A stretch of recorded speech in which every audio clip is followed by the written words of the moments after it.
ज्ञान, विज्ञान आणि सुसंस्कार यासाठी शिक्षण प्रसार, शिक्षण महर्षी डॉक्टर बापूजी साळुंखे, श्री स्वामी विवेकानंद शिक्षण संस्था कोल्हापूर संचलित शिक्षण महर्षी doctor Bapuji Salunkhe junior college मिरजच्या अंतर्गत ऑनलाईन अभ्यासक्रमाची आजपासून आपण सुरुवात करत आहोत.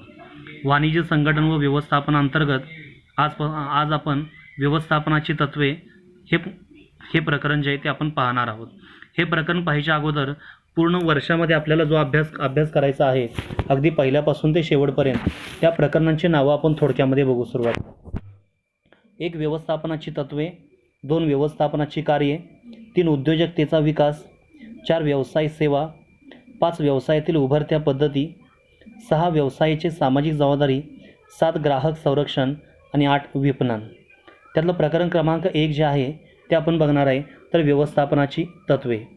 व्यवस्थापनाच्या तत्त्वांचा विचार करत असताना तत्त्व म्हणजे काय, म्हणजे एकूण हे जे प्रकरण, या प्रकरणामध्ये कोणकोणत्या गोष्टींचा आपल्याला अभ्यास करायचा आहे ते पाहणं आवश्यक आहे. त्यामध्ये हेनरी फेयल यांची व्यवस्थापनाची तत्त्व आहेत. FW टेलर यांची शास्त्रीय व्यवस्थापनाची तत्त्व आहेत.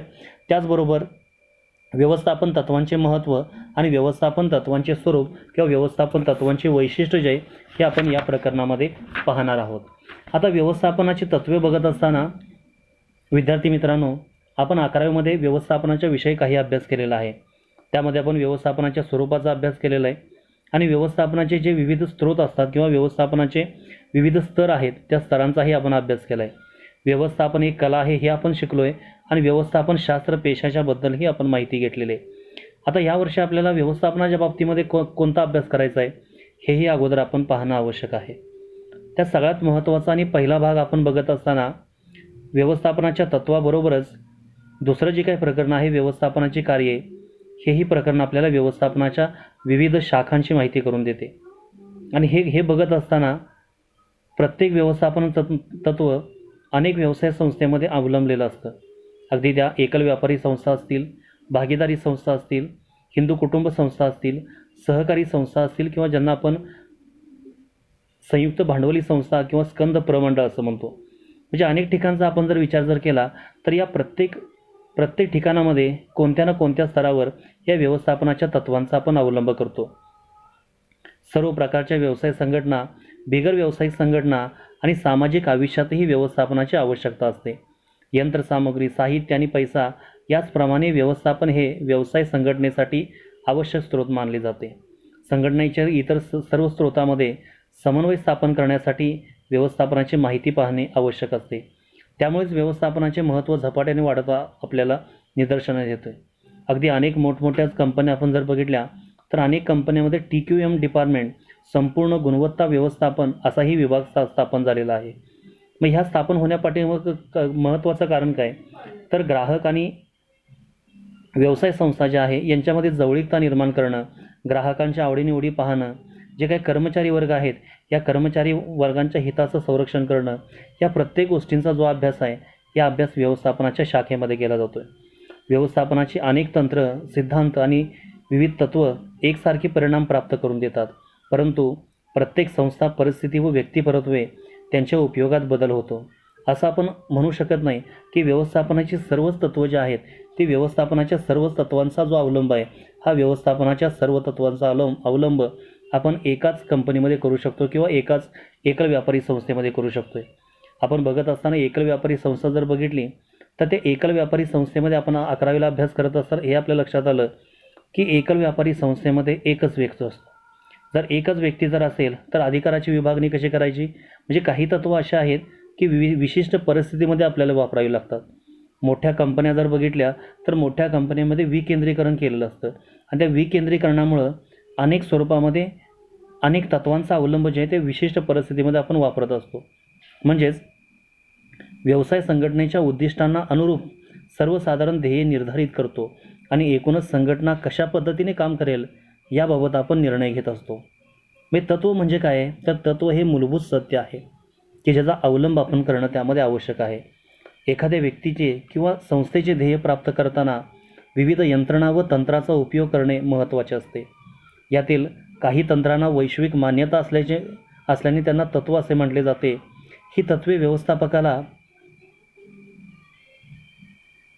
संस्थेची सर्व कार्ये विशिष्ट पद्धतीने पार पाडण्यासाठी मार्गदर्शक ठरतात. यामुळे व्यवस्थापकाला प्रभावी निर्णय घेण्यास संघटनेची ध्येय किंवा संघटनेची तत्त्व मदत करत असतात. आणि या संघटनेच्या तत्त्वाचा आपण अवलंब जर केला तर यामध्ये सगळ्यात महत्त्वाची पहिली गोष्ट आपल्याला एक लक्षात येईल. आपण यामध्ये बघत असताना अर्थ व व्याख्या बघतोय. महत्त्वाचं तत्व म्हणजे एक मूलभूत सत्य किंवा प्रस्ताव म्हणून परिभाषित केले जाते, जे विश्वास किंवा वर्तन प्रणाली किंवा तर्कशुद्ध विचारांचा आधार म्हणून कार्य करते. आता वर्तन प्रणाली बघत असताना व्यवस्थापनाची काही तत्त्व अशा आहेत की कर्मचाऱ्यांच्या, ग्राहकांच्या आणि एकूण जो व्यवसायाचा मालक आहे या मालकाच्या वर्तणुकीवर प्रभाव टाकत असतात. थोडक्यात या तत्त्वांचा अवलंब करत असताना जसं आपण तत्व म्हणजे एक मूलभूत सत्य किंवा प्रस्ताव म्हणून परिभाषित केले जाते, जे विश्वास किंवा वर्तन प्रणाली किंवा तर्कशुद्ध विचारांचा आधार म्हणून काम करते. सोप्या भाषेत सांगायचे तर जी तंत्रे किंवा प्रणाली एकाच पद्धतीचे परिणाम देतात त्यांना तत्वे असे म्हणतात. ही तत्वे वैश्विक आहेत, ती सर्वत्र लागू पडतात. या तत्वाच्या आधारामुळे व्यवस्थापकाला चुका व शिका या तत्वाचा अवलंब करावा लागत नाही. उदाहरणार्थ क्रिकेट किंवा इतर कोणत्याही खेळाची रचना व विभाजन खेळाडूमध्ये त्यांच्या कौशल्य आणि क्षमतेनुसार केले जाते. यालाच व्यवस्थापनाच्या भाषेत कामाचे विभाजन असे म्हणतात, जे व्यवस्थापनाच्या तत्वापैकी एक आहे. म्हणजे अनेक व्यवस्थापन तत्वांचा अवलंब करत असताना उदाहरणार्थ आपण जर बघितलं तर मोबदला तत्व एक आहे. आता मोबदला तत्व म्हणजे काय की आपल्या संस्थेमध्ये, आपल्या कंपनीमध्ये, आपल्या व्यवसायामध्ये जे लोक किंवा जे कर्मचारी काम करत असतात त्या कर्मचाऱ्यांना त्यांच्या क्षमतेनुसार, त्यांच्या कामाच्या प्रमाणानुसार आणि बाजारभावानुसार त्यांना वेतन देणं आवश्यक असतं. कार्यकारण भाव हा एक भाग त्यामध्ये महत्त्वाचा आहे. अगदी वर्गामध्ये शिकवत असताना किंवा एखाद्या कर्मचाऱ्याला एखादी सूचना देत असताना आणि कर्मचाऱ्यांना काही गोष्टीचं महत्त्व पटवून देत असताना त्यांना योग्य प्रकारे देणंही तेवढंच महत्त्वाचं आहे. कर्मचाऱ्यांना समजा आपण 3 महिने पगारच दिला नाही तर कर्मचारी 4थ्या महिन्यामध्ये आपल्या कंपनीमध्ये कार्यक्षमपणे काम करू शकणार नाही, कारण त्यांची जी गरज आहे ती गरज देखील आपण पूर्ण करणं आवश्यक असतं. आता आपल्याला बघायचं आहे तर व्यवस्थापन तत्त्वांचे स्वरूप जे आहेत ते व्यवस्थापन तत्त्वांचे स्वरूप आपण बघणार आहे. आता व्यवस्थापन तत्त्वांच्या स्वरूपामध्ये कोणकोणते घटक आपल्याला बघायचे आहेत तर त्यामध्ये एक आहे सार्वत्रिक उपयोग. म्हणजे थोडक्यामध्ये व्यवस्थापन तत्त्वांचे स्वरूप म्हणजे काय किंवा व्यवस्थापन तत्त्वांचे स्वरूप म्हणू शकतो किंवा व्यवस्थापन तत्त्वांचे ते वैशिष्ट्य आपण म्हणू शकतो. त्यामध्ये एक सार्वत्रिक उपयोग, दुसरा आहे सर्वसाधारण मार्गदर्शक तत्त्व, तिसरा आहे सराव व प्रयोगाद्वारे तत्त्व तयार केली जातात, चौथा आहे लवचिकता, पाचवा वर्तणुकीशी संबंधित, सहावा आहे कार्यकारण संबंध आणि सातवा आहे सर्व तत्त्वांचे महत्त्व सारखेच. कर्मचाऱ्यांच्या वर्तनावर प्रभाव पाडण्यासाठी व त्यांना वर्तनास संबंधात मार्गदर्शन करण्यासाठी व्यवस्थापनाची तत्त्वे तयार केली जातात. ही तत्त्वे संघटनेच्या संसाधनाची कार्यक्षमता नफ्याच्या स्वरूपात वाढवण्यावर भर देतात. याबरोबरच ही तत्त्वे वरिष्ठ, त्यांच्या हाताखालील कर्मचारी आणि संघटनेच्या सर्व सदस्यांमध्ये उत्कृष्ट समन्वय स्थापन करण्यावर भर देतात. आता व्यवस्थापन तत्त्वांचे स्वरूप, त्यामध्ये एक सार्वत्रिक उपयोग. आता व्यवस्थापन तत्त्वांचा वापर किंवा व्यवस्थापनाचा वापर जसा अनेक संस्थेमध्ये केला जातो, अगदी शैक्षणिक संस्था असेल, सांस्कृतिक संस्था असेल, क्रीडाच्या संदर्भामध्ये असणारी एखादी संस्था असेल, राजकीय एखादा पक्ष असेल, कोणत्याही ठिकाणी आपण जर बघितलं तर व्यवस्थापनाचा अवलंब केला जातो. तसंच व्यवस्थापन तत्त्वांचाही अवलंब केला जातो. अगदी एकल व्यापारी संस्था असेल किंवा सार्वजनिक क्षेत्रातील एखादं वैधानिक महामंडळ असेल, या प्रत्येक ठिकाणी व्यवस्थापन तत्त्वांचा अवलंब केला जातो.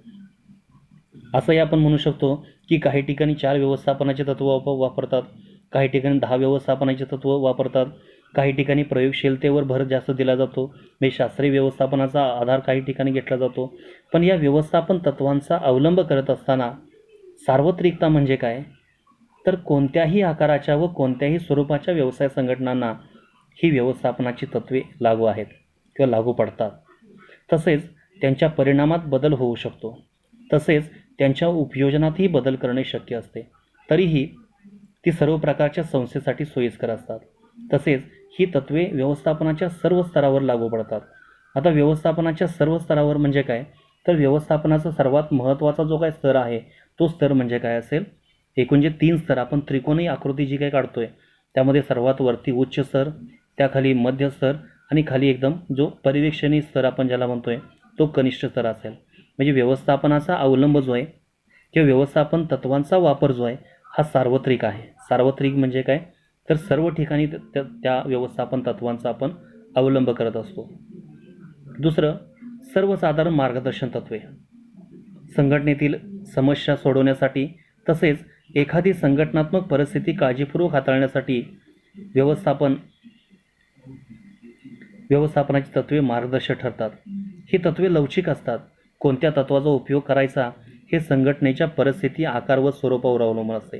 उदाहरणार्थ, जेव्हा आपण योग्य मोबदला असे म्हणतो तेव्हा योग्य हा शब्द संघटनेच्या स्वरूप, आकार आणि आर्थिक स्थितीनुसार बदलू शकतो. म्हणजे विचार करत असताना एखादी सहकारी संस्था आपण जर बघितली तर त्या सहकारी संस्थेचा आपण जर विचार केला असेल तर त्या सहकारी संस्थेवर जो मुख्य व्यवस्थापक असेल त्या मुख्य व्यवस्थापकाला दिलं जाणारं वेतन आणि एखादी मोठी संयुक्त भांडवली संस्था आहे, रिलायन्ससारखी एखादी कंपनी आहे, टाटासारखी एखादी कंपनी आहे किंवा एखादी मल्टीनॅशनल कंपनी आहे, तर अशा ठिकाणी जे काही वेतन आहे, मोबदला जो आहे हा निश्चितच सहकारी संस्थेपेक्षा जास्त असेल किंवा मोठ्या स्वरूपात दिला जाईल. म्हणजेच काय की व्यवस्थापन तत्व म्हणजे काय, हे एक मार्गदर्शक आहेत. ही मार्गदर्शक म्हणजे काय की आपण व्यवसाय करत असताना कोणत्या पद्धतीने व्यवसाय करावा, कोणत्या परिस्थितीमध्ये वेतन द्यावं, कोणत्या परिस्थितीमध्ये श्रमाची विभागणी करावी, हे सर्व सांगणारं जे काय कार्य आहे हे आहे व्यवस्थापन तत्व. त्यानंतर तिसरा जो काही घटक आहे तो आपल्याला बघायचा आहे. तर तो तिसरा घटक बघत असताना सराव व प्रयोगाद्वारे ही तत्वे तयार केली जातात. ही तत्वे तयार करत असताना कशी केली जाणार आहे, तर सराव व प्रयोगावर ही तत्वे तयार केली जातात. जसं आपण म्हणलं की व्यवस्थापन तत्वे दोघांनी मांडलेली आहेत. दोन व्यवस्थापकीय तज्ज्ञांनी ही व्यवस्थापन तत्व मांडलेले आहेत. त्यामध्ये एक आहे F.W. टेलर आणि एक आहे हेनरी फेयल. हेनरी फेयल यांनी आधुनिक व्यवस्थापनाचे तत्व मांडलेत. तर सराव आणि प्रयोगाचा विचार किंवा सराव आणि प्रयोगाचा वापर जो आहे हा शास्त्रीय व्यवस्थापनाच्या तत्वावर जास्त आढळतो. कारण शास्त्रीय व्यवस्थापनाचा आधारच प्रयोग आहे. संशोधनातून हळूहळू व्यवस्थापन तत्वे विकसित केली जातात. ती विकसित करण्यापूर्वी पद्धतशीर निरीक्षणाने प्रयोग केले जातात.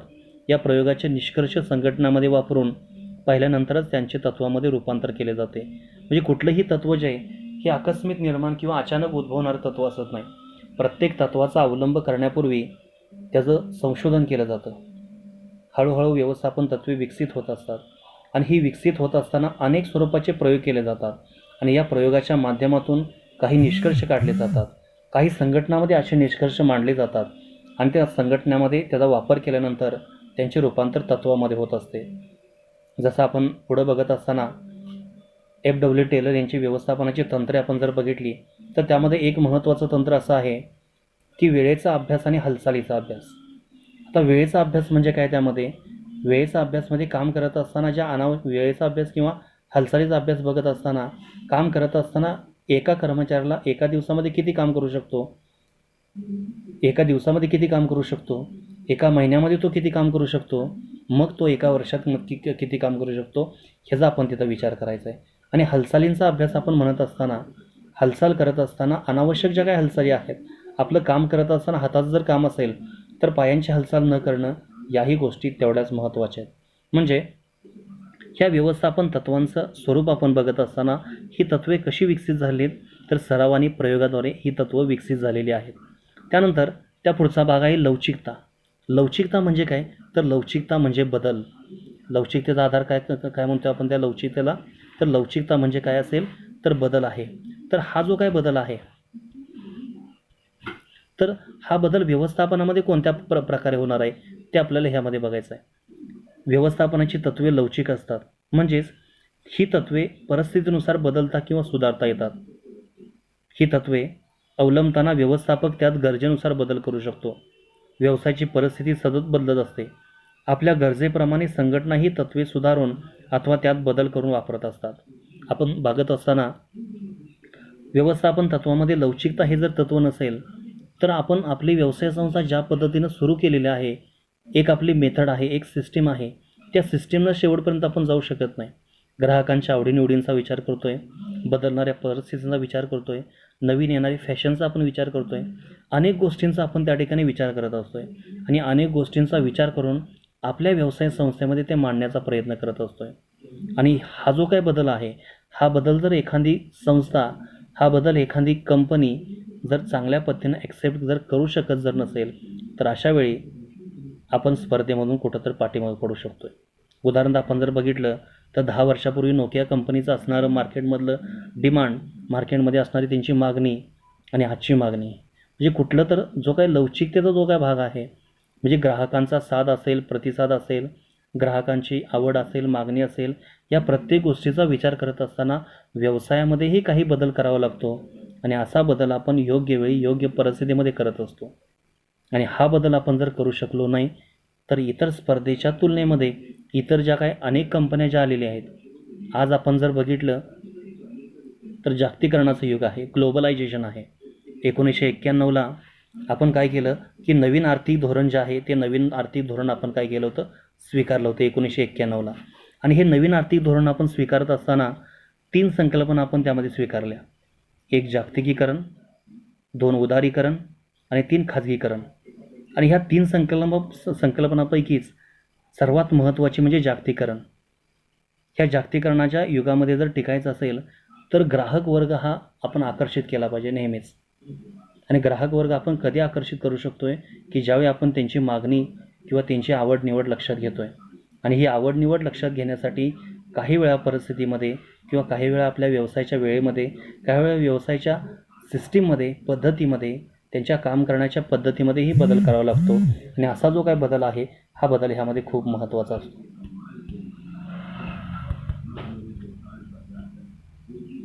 त्यानंतर त्या पुढचा जो काही घटक आहे तो आपल्याला बघायचा आहे, 5वा जो आहे तो आहे वर्तणुकीशी संबंध.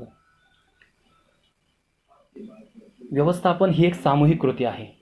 आपण अगदी तत्त्व बघत असताना देखील एक शेवटचं तत्त्व आपल्याला असं बघायचं आहे किंवा व्यवस्थापनाच्या प्रत्येक कृतीमध्ये एक व्यक्ती पूर्ण व्यवस्थापनाची प्रक्रिया पार पाडू शकत नाही. कारण व्यवस्थापनामध्ये अनेक कार्य आहेत, व्यवस्थापनामध्ये अनेक प्रकारे ही कृती करावी लागते. आणि ही कृती करत असताना अगदी नियोजनापासून ते नियंत्रणापर्यंतचा आधार जो आहे, हा आधार यामध्ये असणार आहे. आणि व्यवस्थापन ही सामूहिक कृती असल्याने व्यक्तींच्या सामूहिक प्रयत्नातून विशिष्ट उद्दिष्ट साध्य करणे हे व्यवस्थापनाचे ध्येय असते. मानवी वर्तणुकीवर प्रभाव टाकण्यासाठी ही तत्त्वे तयार केलेली असतात. ही तत्त्वे कर्मचाऱ्यांच्या समूहावर नियंत्रण ठेवून त्यांना ध्येयप्राप्तीसाठी दिशा दाखवतात. आता वर्तणूक म्हणजे काय की व्यवस्थापन तत्त्व काय सांगतं की ह्यामध्ये आपले कनिष्ठ जे आहेत, या कनिष्ठांच्या बरोबर आपली वागण्याची पद्धत आणि आपल्या वरिष्ठांना आपण देणारा जो काही मान आहे, ह्या दोन्ही गोष्टी ह्यामध्ये महत्त्वाच्या असतात. वरिष्ठ आणि कनिष्ठामध्ये एक समसमानता आणण्यासाठी किंवा त्या दोन्हीमध्ये समन्वय साधण्यासाठीचा जो काही भाग आहे, हा भाग ह्या वर्तणुकीत सांगण्यात येणार आहे. त्यानंतर आहे कार्यकारण संबंध. आता हा जो काही कार्यकारण संबंध आहे, कार्यकारण संबंध म्हणजे काय की थोडक्यामध्ये 2 घटकांचा संबंध. व्यवस्थापनाची तत्त्वे निर्णय घेण्यासाठी आधार आहेत. ती एखाद्या परिणामामागचे निश्चित कारण सांगतात. उदाहरणार्थ आपण जर बघितलं, मगाशी आपण सुरुवातीला जर बघितलं तर त्यामध्ये पहिलं एक उदाहरण आपण असं दिलं होतं की एखादा कर्मचारी आहे आणि एखाद्या कर्मचाऱ्याने आपल्या संस्थेमध्ये, आपल्या व्यवसायामध्ये, आपल्या कंपनीमध्ये 3 महिने काम केलेलं आहे आणि 3 महिने काम करून देखील आपण त्याला त्याचं वेतन दिलं नाही किंवा त्याला योग्यपणे मोबदला दिला नाही. आणि मोबदला न दिल्यामुळं 3 महिन्यामध्ये ती जी काही क्षमता होती काम करण्याची, ती क्षमता कदाचित 4थ्या महिन्यामध्ये राहणार नाही. म्हणजे काय, तो अकार्यक्षम झाला. त्या अकार्यक्षम होण्यापाठीमागं एक महत्त्वाचं कारण म्हणजे काय की आपली जी काय आपण त्यांना योग्य पद्धतीने वेतन न देणं, हा देखील एक भाग मत आहे. त्या उलट देखील आपण विचार करू शकतो आहे की एखाद्या कर्मचाऱ्याला आपण चांगला पगार दिला. चांगला पगार दिल्यानं काय होते की कर्मचाऱ्यांची कार्यक्षमता वाढते आणि कर्मचाऱ्यांची जेवढी कार्यक्षमता वाढणार आहे, तेवढा त्या व्यवसायाचा विकास होणार आहे आणि जेवढा त्या व्यवसायाचा विकास होईल तेवढा नफा वाढणार आहे. ह्या प्रत्येक ज्या काही गोष्टी आहेत त्या एकमेकाशी रिलेटेड असणार आहेत. किंवा एखादी जाहिरात जी आहे ती प्रभावी जाहिरात केली, अशी आपण जाहिरात केली की अगदी एखादी आपलं जे काही प्रोडक्शन आहे, एखादी नवीन वस्तू आपण निर्माण केलेली आहे, नवीन वस्तूचं आपण उत्पादन केलं आहे आणि उत्पादित केलेल्या वस्तूचं मार्केटिंग एवढ्या चांगल्या पद्धतीने केलं की ग्राहक लगेच आकर्षित होऊ शकतो. म्हणजे काय की कार्यकारण संबंध म्हणजे काय सांगतो आहे की 2 कृतीमध्ये असणारा जो काही संबंध आहे, 2 गोष्टीमध्ये असणारा संबंध आहे, तो संबंध ह्यामध्ये सांगतो आहे. त्यातला एक असेल परिणाम आणि दुसरा असेल कारण. आणि शेवटचा ह्यामधला पॉईंट, सर्व तत्त्वांना महत्त्व सारखेच किंवा सर्व तत्त्वांना एकसारखे महत्त्व असते.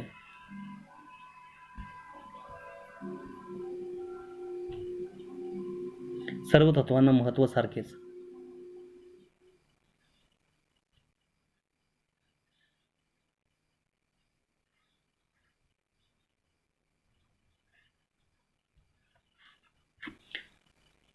व्यवस्थापनाच्या सर्व तत्वांना सारखे महत्त्व आहे.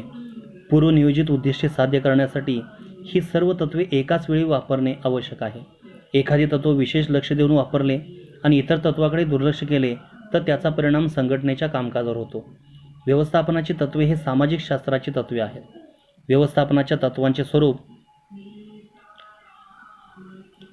तत्वांचे स्वरूप रसायनशास्त्र, गणित यासारख्या विज्ञानासारखे परिपूर्ण नसते. संघटनेच्या गरजेनुसार ही तत्वे बदलून अथवा सुधारून वापरावी लागतात. म्हणजे सर्व तत्व जे आहेत, व्यवस्थापन तत्वांचा विचार करत असताना सर्व तत्वांचं महत्त्व जे हे महत्त्व सारखंच आहे. आणि ह्या महत्त्वाचा विचार करत असताना कोणत्याही एका तत्वाला आपण जास्त महत्त्व देऊ शकत नाही. श्रम विभागणीच्या तत्वाला महत्त्व आपण जास्त देऊ शकत नाही. महत्त्व तर प्रत्येक तत्वाला आहे. कुठलंही हे तत्व जे हे कमी महत्त्वाचं किंवा जास्त महत्त्वाचं नाही. अगदी श्रम विभागणीचं तत्व असेल, शिस्तीचं तत्व असेल किंवा संघभावनेचं तत्व असेल, अधिकार साखळीचं तत्व असेल, अशी अनेक जी काही तत्त्वं आहेत, ही अनेक तत्त्व व्यवसायामध्ये एकाच वेळी वापरले जातात. समजा त्यामध्ये एखाद्याच तत्वाकडं लक्ष जास्त दिलं आणि इतर तत्वांना आपण जर दुर्लक्ष जरी केलं तरी आपली जी काय आपलं जे उद्दिष्ट ठरलेलं आहे, आपण ज्या पद्धतीनं ठरवलेलं आहे की या पूर्ण वर्षामध्ये आपल्याला एवढ्या नगांचं उत्पादन करायचं आहे, एवढा आपल्याला नफा मिळवायचा आहे, तर तो नफा आपल्याला मिळणार नाही. तर अशा प्रकारे आपण आज व्यवस्थापन जे आहे त्या व्यवस्थापन तत्वाचा अर्थ बघितला आणि 11वी आणि 12वीमध्ये व्यवस्थापनामध्ये असणारा जो काय बदल आहे, हा बदल आपण लक्षात घेतला आणि व्यवस्थापन तत्वांचे स्वरूप बघितले, ज्यामध्ये सार्वत्रिक उपयोग, सर्वसाधारण मार्गदर्शन तत्वे, सराव आणि प्रयोगाद्वारे तत्वे तयार केली जातात. त्यानंतर लवचिकता, म्हणजे व्यवस्थापन तत्वाचं अजून एकदा रिव्हिजन आपण जर करायचं म्हणलं तर व्यवस्थापन तत्वाच्या स्वरूपामध्ये 1 सार्वत्रिक उपयोग, 2 सर्वसाधारण मार्गदर्शन तत्वे, 3 सराव व प्रयोगाद्वारे तत्वे तयार केली जातात, 4 लवचिकता, 5 वर्तणुकीशी संबंधित, 6 कार्यकारण संबंध आणि 7 सर्व तत्वांना महत्त्व सारखेच.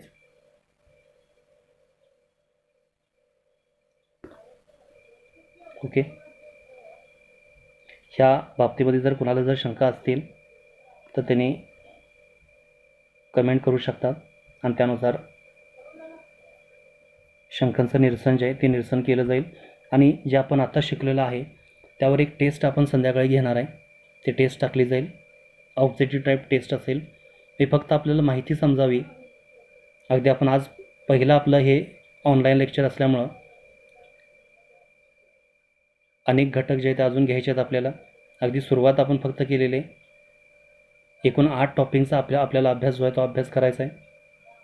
आणि व्यवस्थापनाचा अभ्यास आपण 11वीमध्ये पण केलेला आहे आणि आत्ता पुन्हा ते रिपीट करतो आहे.